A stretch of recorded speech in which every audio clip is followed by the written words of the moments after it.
Welcome back to the new episode of Nazariya the Vision. नजरिया में जैसे आप जानते हैं कि हमारा जो पर्पस है नजरिया द विजन चैनल का पर्पस है कि लोगों को अवेयर करना हर फील्ड में, चाहे वो इन्वायरमेंट हो या पॉलिटिकल हो या ऑर्गेनिक फूड हो या एजुकेशन हो। क्योंकि इस वक्त पूरी दुनिया में, इंडिया में खास तौर से पूरी दुनिया में जनरल, जो हम कर सकते हैं, जो चीजें चल रही हैं, एक कैपिटलिस्ट वर्ल्ड चल रहा है जो हर चीज को मॉडरेट करता है। तो उसके लिए जो हम कर सकते हैं वो सिर्फ अवेयर कर सकते हैं। तो उसी की मुहिम में आज हमारे साथ मौजूद है जो मेहमान, उनका नाम है एडवोकेट नाजिया नफीस। चाइल्ड एक्टिविस्ट हैं, वीमेन एम्पावरमेंट और राइट्स के एडवोकेट हैं, सेल्फलेस सोशल सर्विस करती हैं, सोशल वर्कर हैं और एक प्रैक्टिसिंग लॉयर है high court, Allahabad high court में। फाउंडर है ये अल कौसर सोसाइटी की और रिसिपेंट हैं multiple honours for social work. बहुत सारे इनको अवार्ड भी मिले हैं और सम्मानित किया गया है। तो हम इस्तकबाल करते हैं, स्वागत करते हैं नाजिया नफीस। तो हम सबसे पहले शुरू करते हैं कि आपका जो आपकी पर्सनल जर्नी रही है, मोटिवेशन, उसके पीछे क्या मोटिवेशन रहा है, क्या इंस्पिरेशन रहा है, कोई खास मोमेंट या इंसिडेंट जिसकी वजह से get triggered your passion for child and women rights. तो कैसे शुरू हुआ आपका ये आपकी जर्नी? कहते हैं बच्चों की प्राथमिक पाठशाला उसका घर होता है और उसकी माँ होती है। बच्चे जो भी सीखते हैं वो अपनी माँ से सीखते हैं या घर में आसपास जो माहौल होते हैं उससे। मैंने जिस घर में ये चीजें सीखी, मैंने देखा कि मेरी माँ हमेशा अपने से कमजोर और बच्चों की मदद करती थी और उन्होंने हमेशा यही चीज सिखाया कि बेटा जो पैसे से या किसी तरीके से भी कमजोर है, जो आपसे कमतर है, आप उनको देखें और उनकी हेल्प करें। और मैंने देखा कि मेरे दरवाजे से कभी कोई भूखा नहीं गया। अगर रात में 12 बजे आया तो मेरी माँ उठकर उसको खुद रात में खाना बना कर खिलाती थी। और जो भी जरूरतमंद आया, किसी चीज के लिए अगर सवाल किया, तो जिस लायक हम लोग थे तो हमेशा मदद करते थे। तो अगर बच्चा जो देखता है वो अपने अंदर लेकर आता है और हमेशा अच्छी बातें बताई गई और फिर वो चीज मेरे अंदर भी आई। जैसे जैसे मैं बड़ी हुई तो मेरी जो अपब्रिंगिंग हुई वो इंसानियत को लेकर। भले ही मैं मुस्लिम कम्युनिटी में पैदा हुई, लेकिन हमारी जो परवरिश थी, मुझे जो बताया गया कि भाई इंसानियत सबसे पहले है। आप इंसान हैं तो आपका फर्ज है कि आप दूसरों की मदद करें, दूसरों की तकलीफ को समझें। और ये चीज मैंने बचपन से अपने अंदर लिया और मुझे याद नहीं है कि मेरी उम्र उस टाइम क्या रही होगी, शायद 8 साल, 10 साल, 9 साल, मुझे ये आइडिया नहीं है। लेकिन मैंने किसी को तकलीफ में देखा। जैसे मैं स्कूल जाती थी तो मैं देखती थी कि बच्चे कूड़े से निकाल के खा रहे हैं, कूड़ा उठा रहे हैं, उनकी तकलीफ को देखकर, या खाने के लिए हम लोगों ने जो छोड़ दिया या कभी खा रहे हैं वो खड़े होकर मांग रहे हैं। तो उनकी तकलीफ को देखकर, उनकी तकलीफ को दिक्कत को मैंने फील किया। और उस टाइम मैं कुछ नहीं कर सकती थी क्योंकि मैं खुद बच्ची थी। तो मैं सिर्फ एक चीज कर सकती थी, दुआ। तो मैंने अल्लाह से दुआ किया कि अल्लाह तू मुझे मदद करने वाला बना, मुझे इस लायक बना कि मैं अंधेरों को रोशन करूं, जो गरीब है, मजलूम है, मैं उनकी मदद करूं। और ये हाथ मेरा मदद को उठाए। और मुझे पता नहीं था कि मेरी वो दुआ अल्लाह कबूल करेगा और बाद में मैं सोशल वर्कर बनूं। ये अल्लाह को पसंद तो वही सबसे ज्यादा जो पसंदीदा जो इंसान है, मखलूक है, इंसान वो है जो दूसरों की मदद करे, वो सबसे ज्यादा पसंदीदा पर्सन है। तो वही आपने अल्हम्दुलिल्लाह किया। तो इसके बाद हम आते हैं कि you have been honoured multiple times for contribution service to society. तो ये जो ऑनर्स और अवार्ड्स मिलते हैं वो आपको मोटिवेट करते हैं? बिल्कुल अच्छा लगता है। किसी को भी अच्छा लगेगा अगर आपको सोसाइटी या आपके लोग आपके काम के लिए अप्रिशिएट कर रहे हैं और आपको ऑनर कर रहे हैं। और मेरे नजदीक भी इसकी वैल्यू है, ऐसा नहीं है। लेकिन मेरा मानना है, मेरे लिए इंसानियत सबसे पहले है। और मैंने जो हमेशा रखा कि मुझे रास्ता चलते मदद करनी है, तो जो अगर लोगों ने रिकॉग्नाइज किया उसको तो बिल्कुल नेचुरली बहुत अच्छा लगता है। तो आप एक स्ट्रॉन्ग एडवोकेट रही हैं चाइल्ड राइट्स के लिए। Share some of the key challenges, कुछ जो आपने फेस किए जब आपने किसी वल्नरेबल चिल्ड्रन के लिए वर्क करना शुरू किया, चैलेंजेस आपने बड़े देखे? बिल्कुल बहुत सारे चैलेंजेस देखे। अगर मैं बात करूं बच्चों के लिए, तो बच्चों के लिए हमने कानून तो बना दिया है, लेकिन आज भी हम बच्चों को उनका कानूनी हक नहीं दे रहे हैं। हम कानून में कहते हैं कि बच्चे का बेस्ट इंटरेस्ट जो होगा वो सबसे पहले होगा, लेकिन आज बच्चे को हम ना देख के, बच्चे को दरकिनार करके वो सारी चीजें हम देखते हैं। अगर मैं एक एग्जाम्पल के थ्रू समझाना चाहूँ कि आज वक्त के साथ परिभाषाएं बदल रही है हर चीज की, पेरेंट्स की भी, माँ की, बाप की भी, कि भाई वो बच्चा करने के बाद में अपने बच्चे की रिस्पॉन्सिबिलिटी लेते हैं कि नहीं लेते हैं। अगर हम शहर में बाहर निकलते हैं तो हमें चौराहों पर देखें बच्चे को गोद में लेकर माँ भीख मांगती हुई नजर आ जाती है, और कहीं कहीं पर वही महिलाएं बच्चियों का गलत इस्तेमाल करती है, गलत बच्चियों से काम कराती है। तो एक्ट कहता है कि वो माँ है, तो सिर्फ माँ के नाम पर बच्चे से वो गलत काम कर रही है, बच्चे को चाइल्ड लेबर में लेकर जा रही है, या बच्चे से भीख मंगवा रही है, या बहुत सारे केसेस नजर के सामने आए हैं जिसमें लड़कियों को गलत काम में इन्वॉल्व किया गया, और हम सिर्फ इसलिए छोड़ दें कि वो माँ है तो नहीं है। एक्ट का प्रोविजन अगर हम देखें, जो जुवेनाइल जस्टिस एक्ट है, उसमें साफ साफ कहा गया है कि आप देखेंगे कि बच्चे के लिए कौन सा इंसान फिट है, योग्य है, और कौन अयोग्य है। आप उसमें माँ बाप को भी अनफिट डिक्लेयर कर सकते हैं सिर्फ माँ बाप के नाम पर। लेकिन मैंने जो पाया है कि हमारे इंडिया में कि माँ बाप अगर है तो हमने सोच के रखा है कि बच्चे का सर्वोत्तम हित जो है वो माँ बाप के साथ ही होगा। जनरल परसेप्शन है, और यहाँ से लेके मैंने सुप्रीम कोर्ट तक ये देखा। एक केस के सिलसिले में ही मैंने सुप्रीम कोर्ट को अप्रोच किया था, लेकिन माँ बाप के ही नाम पर बाद में कस्टडी जो गई, बच्चे की कस्टडी का मैटर था, वो कस्टडी माँ को ही दिया, जबकि 1 घंटा उस माँ ने अपने बच्चे को अपने पास नहीं रखा था, सिर्फ इसलिए कि वो माँ है। कानून बच्चे का बना के रखा है जुवेनाइल जस्टिस एक्ट, और जिसमें ये चीज है कि आप पहले सारी चीजें तय करेंगे कि बच्चे को किस तरीके की अपब्रिंगिंग मिलेगी, बच्चा वहां पर सेफ है कि नहीं, बच्चा हर तरीके से ग्रो कर पाएगा कि नहीं, उसका मेंटल स्टेटस वहां पर क्या होगा। लेकिन सिर्फ माँ बाप के नाम पर, माँ बाप को हम अगर लेकर चले कि भाई बच्चा अगर है तो उसको वारिस की तरीके, उत्तराधिकारी की तरीके हम मानते हैं कि भाई बच्चा है तो माँ बाप के पास ही उसका सर्वोत्तम हित होगा। तो आपको क्या गैप दिखता है इसको, इस मैटर जो आपने कभी बताया, इसको देखते हुए क्या गैप दिखता है सिस्टम में जब चाइल्ड राइट प्रोटेक्शन की बात, या ह्यूमन सोसाइटी को कैसे आप एड्रेस करना चाहेंगे इसमें कि लॉ में कुछ चेंज होना चाहिए इसके लिए?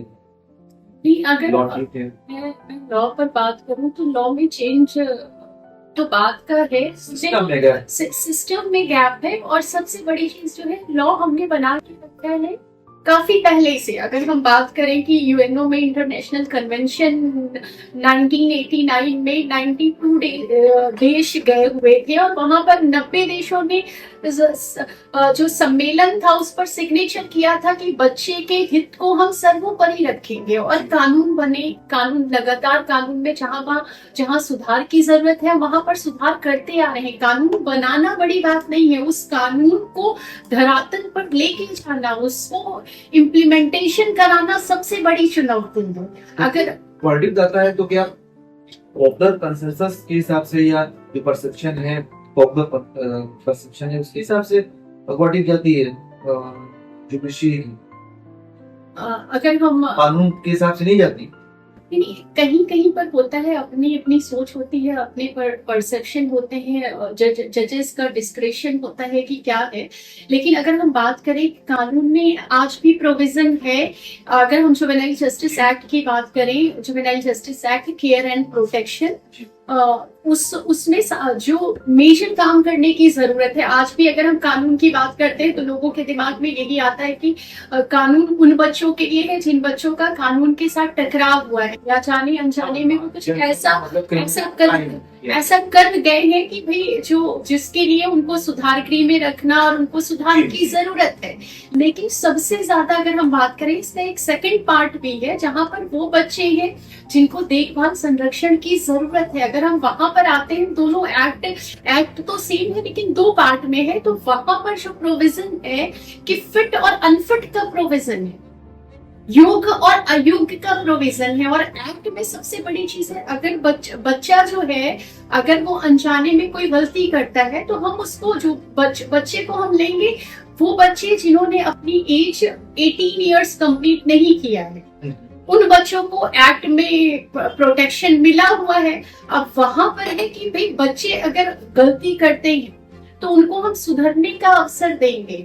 अब जैसे एक्ट का प्रोविजन है कि अगर मैं बात करूं कि पिटी ऑफेंस है, सीरियस ऑफेंस है, तो उसमें एक्ट कहता है, उसमें क्लियर है कि आप जीडी में दर्ज करके बच्चों को फ्री कर देंगे, उनको सुधार गृह में रखने की जरूरत नहीं है। जो हीनियस क्राइम है, जघन्य अपराध है, उसमें आप एफआईआर दर्ज करेंगे। लेकिन अगर आप देखें कि मैक्सिमम केसेस में है जानकारी के अभाव में, हालांकि हर महीने ट्रेनिंग होती है लेकिन सीखना नहीं चाहते ऑफिसर्स, और उसके बाद में एफआईआर दर्ज होती है सीरियस ऑफेंस। जो रिहेबिलिटेशन सेंटर है इसमें रखने में क्या परेशानी है? अगर रख देते हैं, अगर इन्वेस्ट टाइम नहीं है, अगर दो तरह का बनता है, एक ही तरह का है वो जो आपका रिहेबिलिटेशन सेंटर है, वो एक ही तरह का है कि कई कैटेगरीज में? नहीं, कि जो सुधार गृह बना के रखा हुआ है, अगर मतलब वहां पर एक ही है, कॉमन है, मतलब वो छोटी गलती बड़ी गलती सबके लिए एक ही है। बच्चों को एक रूम, अगर सपोज 8x8 का या 10x12 का इस तरीके के रूम है, तो वहां पर 10 बच्चे 12 बच्चे एक साथ रखे जाते हैं।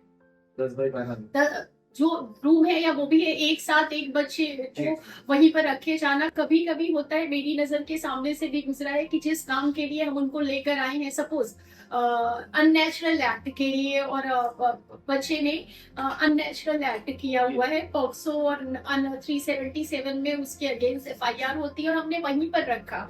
एक बार मैं खुद सुधार गृह में थी और वहीं खड़े होके बच्चे ने मुझे बताया कि वहां पर भी इस तरीके की चीज हो रही है, जिसके लिए हम उनको सोसाइटी से लाकर सुधार गृह में सुधरने के लिए रख रहे हैं। और उस बच्चे ने बिल्कुल ये चीज कहा था। पहले मुझे समझ नहीं आया कि वो मुझसे क्या कहना चाह रहा है, लेकिन बाद में थोड़ी देर के बाद में मुझे रियलाइज हुआ कि उसका इशारा किस तरफ है, कि भाई हम लेकर आए कि भाई उस बच्चे ने किसी दूसरे नाबालिग बच्चे के साथ अननेचुरल एक्ट किया था, जिसके लिए एफआईआर होती है और उसको सुधार गृह में रखा जाता है। और वहीं पर आके उसके साथ या बाकी के लोग इस तरीके के काम कर रहे हैं, तो आप समझ सकते हैं कि कहाँ रेलेवेंस इसका रह नहीं जाता है। रह नहीं जाता है जी। तो जैसे आपने बताया कि बायोलॉजिकल मदर को या फादर को आमतौर से दे दिया जाता है, कस्टडी दे दी जाती है, तो आपके हिसाब से और किसी मिलनी चाहिए? नहीं, मेरा मानना है, जैसे मैं आपको एग्जांपल की, रोड पर हम देखते हैं अक्सर कि बच्चे लेकर माई भीख मांग रही है, या बच्चे खुद थोड़े बड़े होते हैं, 5 साल 6 साल 7 साल के होते हैं, वो अकेले पर भीख मांग रहे हैं। हम अभियान चलाते हैं, आपने भी पेपर में पढ़ा होगा कि डिस्ट्रिक्ट में अक्सर अभियान चलता है, और अभियान के बाद में उन बच्चों को रेस्क्यू करने के बाद में हम रखते हैं होम में, अनाथ आश्रम में, और उसके बाद में अगले दिन पेरेंट्स जाते हैं, वो अपना आधार कार्ड दिखाते हैं, वहां पर प्रूव करते हैं कि वो बच्चे के माता पिता हैं, और उसके बाद में वही बच्चे उनको वापस से मिलके जाते हैं। जब एक्ट का प्रोविजन है कि गवर्नमेंट की रिस्पॉन्सिबिलिटी है, ये बच्चे, अगर माँ बच्चे से गलत काम कर रही है, गलत दिशा में लेके जा रही है, उसका फ्यूचर खराब हो रहा है, तो उसको रिहेबिलिटेट करना, उसके रिहेबिलिटेशन की रिस्पॉन्सिबिलिटी सरकार की है। तो मतलब ये जाना चाहिए रिहेबिलिटेशन सेंटर में बच्चों को, उनकी रिहेबिलिटेट करने की और देखभाल संरक्षण की, भाई सारी रिस्पॉन्सिबिलिटी। पेनाल्टीज भी है इसमें? पेनाल्टी कर सकते हैं, लेकिन वही चीज है कि जब अगर आप लीगल वे में लेके जाएंगे, इसके लिए CWC बना के रखा है, वो एक चाइल्ड वेलफेयर कमेटी है, लेकिन उससे आगे वो सोच ही नहीं पाते। मैंने जो देखा है, मेरा इतना टाइम है कि चाइल्ड वेलफेयर कमेटी जिनके पास में क्लास 1 मजिस्ट्रेट के पावर होते हैं और वो काम करते हैं। कमेटी का गठन 2 तरीके से होता है, एक होता है जिसमें देखभाल संरक्षण वाले बच्चे होते हैं, उनके लिए उसको बाल कल्याण समिति बोलते हैं, और दूसरा जिन बच्चों का कानून के साथ टकराव हुआ है उनके लिए जुवेनाइल जस्टिस बोर्ड होता है, जिसमें एक प्रिंसिपल मजिस्ट्रेट होता है और 2 मेंबर्स होते हैं, और उसमें एक फीमेल मेंबर का प्रोविजन है कि भाई ज्यादातर सोच है कि महिलाएं हैं, उनका बच्चों से ज्यादा अटैचमेंट होता है, वो अच्छा बेहतर कर पाएंगी, तो एक फीमेल मेंबर भी होती है। वहां पर जो काम के लिए आता है, जब पूरी चीजें बना के आपने रखी हुई है, इस तरीके के बच्चे आते हैं, तो माँ बाप को कस्टडी हैंड ओवर करने के बजाय उनको कुछ दिन सुधरने का मौका दे। और जो मैंने देखा है चाइल्ड वेलफेयर कमेटी का, कि वो ज्यादातर काम, दायरा बहुत बड़ा है, बहुत कुछ वो कर सकते हैं, बहुत अधिकार है उनके पास में, लेकिन उसका वो उपयोग नहीं करते हैं। वो सिर्फ बच्चे अगर रेस्क्यू करके आए, उन्होंने एक काम करना है कि उन्होंने उस बच्चे को शेल्टर दे देना है, टेम्परेरी शेल्टर देना है, और उसके बाद में उनके पेरेंट्स उनको अप्रोच करते हैं, उसके बाद में वो पेरेंट्स को रिलीज कर देना है। बीच में क्या हुआ, अभियान चला, हम बच्चे को पकड़ के लेके आए, हमने 2 दिन 4 दिन 1 हफ्ता शेल्टर दिया, उसके बाद में वही माँ पलट के आती है और अपने बच्चे को लेकर जाती है। यहाँ पर क्या उस बच्चे के राइट को हम प्रोटेक्ट कर रहे हैं? क्या मतलब जो एक्ट का प्रोविजन है कि ये बच्चा देखभाल संरक्षण वाला बच्चा है और इसकी रिस्पॉन्सिबिलिटी गवर्नमेंट की है। अगर माँ गलत काम कर रही है, माँ बच्चे से गलत काम करा रही है, बच्चे का फ्यूचर डार्क में, रिस्पॉन्सिबिलिटी एक्ट के अकॉर्डिंगली हमें उसका सर्वोत्तम हित देखना है। सर्वोत्तम हित के लिए उसको वहां पर रख के एजुकेशन और बाकी की चीजें दे सकते हैं। गवर्नमेंट को इस दिशा में सोचना चाहिए। और मुझे आपकी बातों से लगता है कि जो ये सुधार गृह है, रिहेबिलिटेशन सेंटर्स हैं, ये कई कैटेगरीज में और कई लेवल में बनने चाहिए, क्योंकि सबको एक साथ रखेंगे तो सुधार नहीं हो सकता। और उसके लिए फिर वहाँ पर ट्रेनर्स ऐसे होने चाहिए जो जब वहाँ से बच्चा निकले तो उसके अंदर कुछ सुधार हो। जो ट्रेनर्स और टीचर्स वगैरह है, गवर्नमेंट ने इंतजाम उसके करके रखे हैं, लेकिन कमी जो है कि जैसे अगर मैं बात करूं, यहाँ पर इलाहाबाद की बात करूं, तो यहाँ पर 4 डिस्ट्रिक्ट से बच्चे रखे जाते हैं, मंडल से बच्चे, मंडल में जो भी बच्चे अगर उनकी FIR होती है, उनका नाम आता है कि भाई पुलिस ने जब बच्चों को अरेस्ट किया या वगैरह मांगा, बाद में उन्हें क्लियर होता है कि बच्चा जुवेनाइल है, बिलो 18 है, आप उनको जेल में नहीं डाल सकते, या अगर जेल में भी डालना, बाद में जानकारी होती है कि बच्चा बिलो 18 है, तो उसको सुधार गृह में ट्रांसफर किया जाता है।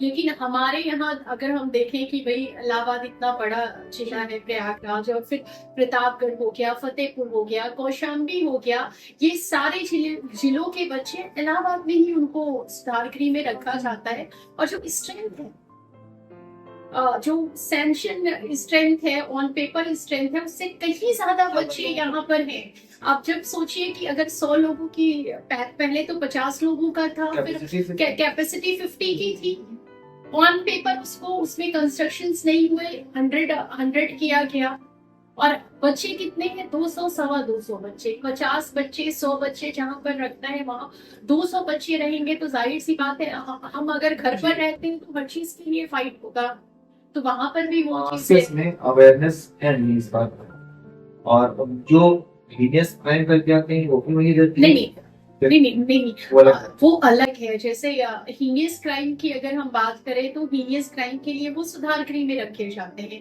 उनके लिए पूरा सिस्टम, पूरा पार्ट अलग है, उनकी फंक्शनिंग अलग है, लेकिन वो भी एक्ट में ही कवर्ड है। और वो बच्चे जिनको देखभाल संरक्षण की जरूरत है, उन बच्चों के लिए अलग से शेल्टर होम है, यहाँ पर बाल गृह बालक है, और बालिका गृह है, ये अलग है। बालिका गृह सुधार की जरूरत। अच्छा, अब हम आते हैं, आपने वुमेन्स राइट के लिए काम कर रही हैं, तो इंडिया में करंट सिनेरियो क्या है वुमेन्स एम्पावरमेंट को लेके, और स्पेशली रूरल एरियाज में हालात है, इसके बारे में क्या सोचते हैं?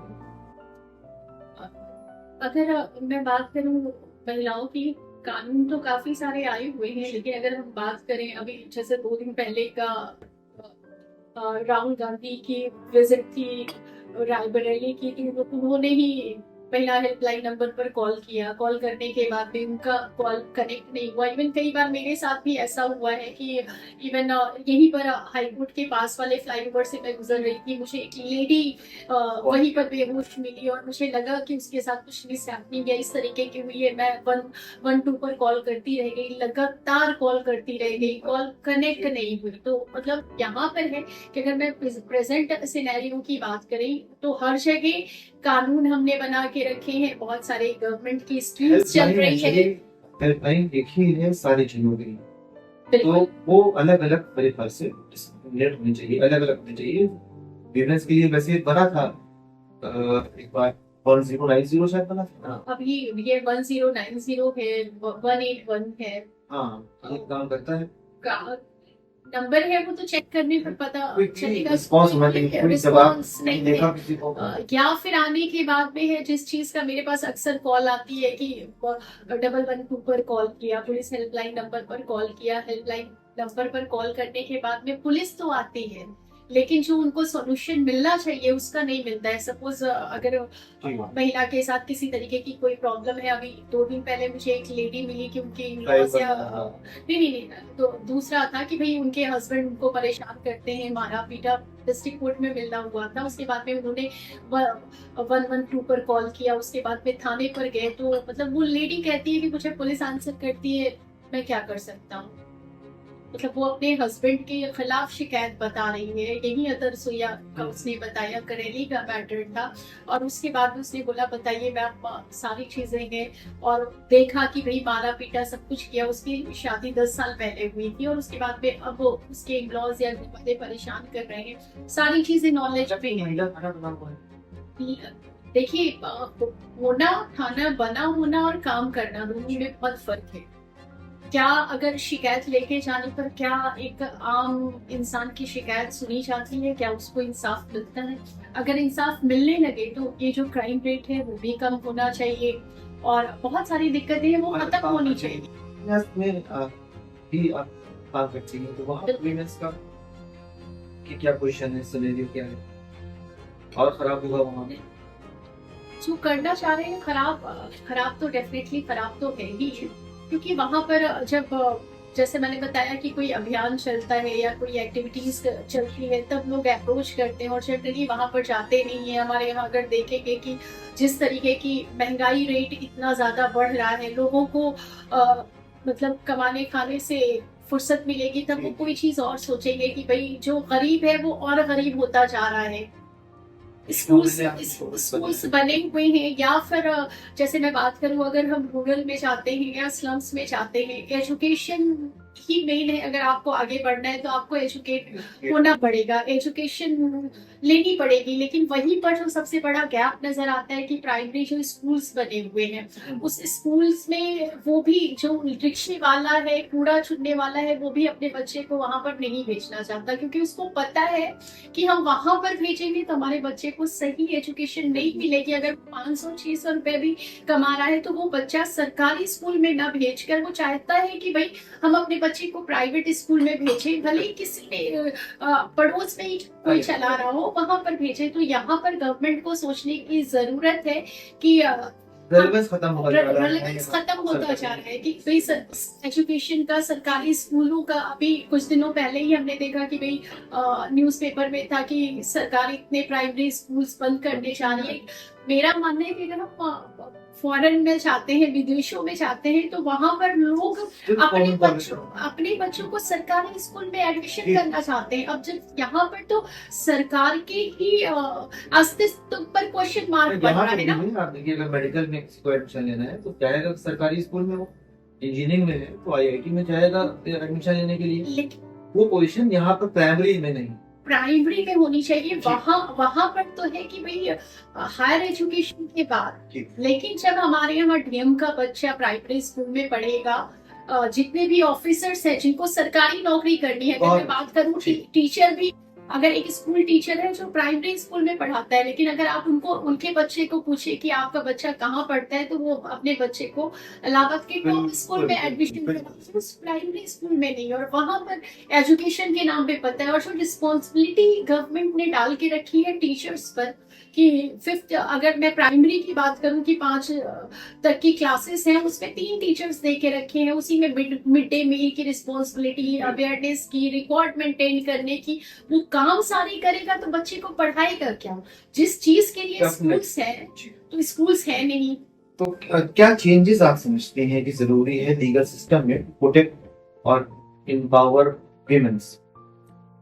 मुझे लगता है कि अगर प्रशासन और शासन लेवल पर मैं बात करूं, जो भी स्कीम्स लेकर आते हैं या जो कानून बने हुए हैं, उसका इम्प्लीमेंटेशन बहुत जरूरी है, लोगों को जागरूक करना बहुत जरूरी है, और उसके बाद में जो गवर्नमेंट स्कीम्स लेके आती है, उस स्कीम्स को अंतिम पंक्ति पर खड़े हुए लोगों को मिलना बहुत जरूरी है, उन तक पहुंचना बहुत जरूरी है। लीगल सिस्टम तो ठीक है, उसका इम्प्लीमेंटेशन ठीक, इम्प्लीमेंटेशन कहीं पर भी नहीं है। Thank you so much. आपसे फिर मैं बात करूंगा, और आपका वक्त देने के लिए बहुत बहुत शुक्रिया। फिर आपसे बात जारी रखें।